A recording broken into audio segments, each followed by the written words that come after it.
वैष्णवी आत्महत्या प्रकरण आणि त्यावरून अजित पवारांच्या राष्ट्रवादीवर होणारी टीका सध्या राज्यभर चर्चेचा विषय ठरली आहे। यावेळी भाजप नेते सुजय विखे यांनी मिश्किल टिप्पणी केली आणि ही टिप्पणी करताना ते उपस्थित असलेल्या लग्नातली नवरी कशी पळून गेली याची कहाणी देखील त्यांनी सांगितली। पाहूया सुजय विखे नेमकं काय म्हणाले ते। हे पूर्ण चुकीचं आहे। अजित दादा एक अतिशय ज्याला म्हणतो भूतपूर्व नेतृत्व आहे आणि एखादा फोटो निघाल्यावर त्या घरी आता आम्ही देखील अनेक लग्नांमध्ये जातो, अनेक लग्नांमध्ये भेटी देतो। किती लग्नांना ज्यांना भेटी दिल्या त्या ठिकाणी आज मुलं मुली वेगळे झालेले आहेत। प्रत्येक ठिकाणी हे नैसर्गिक प्रक्रिया आहे। दुर्दैव आहे। एका लग्नाला मी गेलो, मी स्टेजवर बसलो होतो, नवरदेवाला पण मुलगी लग्नातच पळून गेली, मग काय करणार।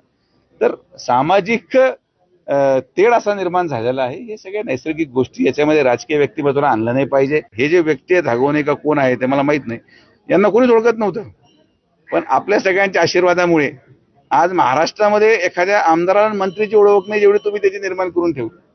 हे कृत्य जे आहे ते क्रूर आहे, त्याची शिक्षा त्यांना मिळाली पाहिजे। पण अशा प्रकरणामध्ये राजकीय लोकांना त्याच्यामध्ये घेणं हे चुकीचं असतं। आमच्याबरोबर समोर आलेले लोक कोणी फोटो काढतंय, आता आमच्याबरोबर फोटो काढला गेला की कोणी सांगितलं हा वाळू तस्कर आहे, हा खून करतो, हा 302चा आरोपी आहे। नाही तर याच्यापुढे मग कायदा करावा लागेल की जेवढे आरोपी असतील त्यांनी त्यांच्या कपड्यावर बिल्ला लावला पाहिजे, मी 302 आहे, मी 307 आहे, म्हणजे आम्हाला काहीतरी आयडेंटिफिकेशन झालं पाहिजे। समाजामध्ये चालत असताना लोकप्रतिनिधींना प्रचंड त्रास सहन करावा लागतो आणि आम्ही ते करतो।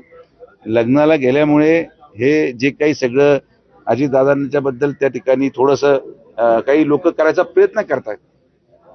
आता हे जे लोक मीडिया पुढे आहेत, शिवसेना उबाटाचे जे अजितदादांबद्दल बोलतात, यांना कोणाच्या लग्नाची पत्रिकाच येत नाही, त्यामुळे त्यांना पर्यायच नाही।